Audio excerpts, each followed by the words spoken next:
Hello, friends and followers. Here's the Holocrafters. I'm sorry, this is the Hammarlund HQ-150. It looks like I'm not going to get a quick win on at least getting this thing off the floor and thrown back together because the ACC BFO switch is broken. And that's a bummer. So that's that switch on the right there. Anyway, that's too bad. So that's needing to be sourced for a wafer of similar functionality, which I'll probably find.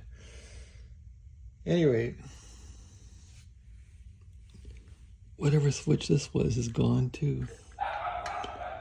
The meter's still there. So what's over there? Crystal phasing.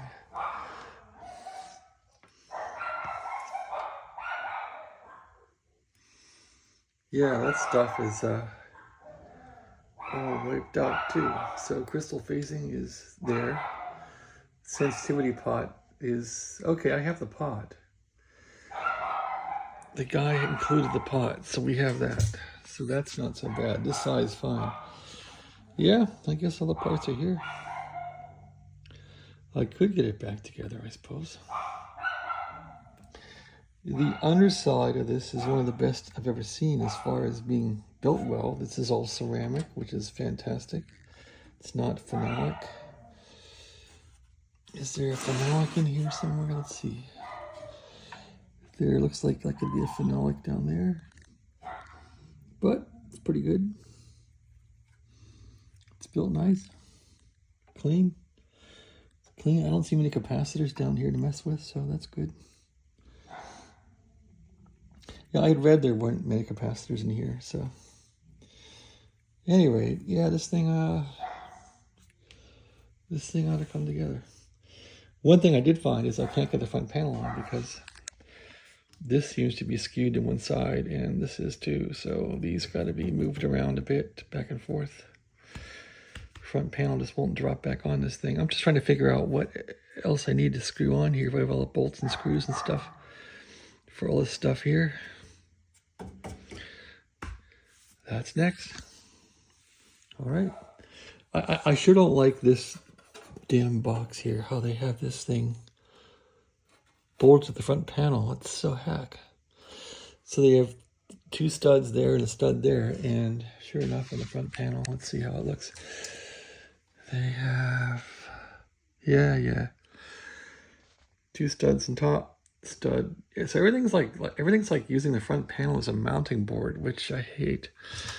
I would rather this thing slide out neatly, but it doesn't do that. So yeah, you gotta get this thing all working before you slide it back in, and then slide it back in, because it's not easy to take the thing apart or pleasant. So looks like this thing was in some water too.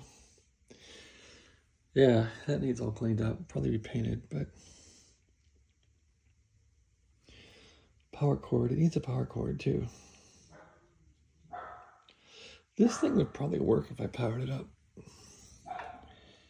There's the power cord right there. I think it would probably work. Okay, thanks for watching. Yeah, these are, the tuning on this thing's kind of iffy too. Needs cleaned up, needs work. Thanks for watching. Have a great day. Yeah, I wanted to show you this too. Let's see. This doesn't go on so well here.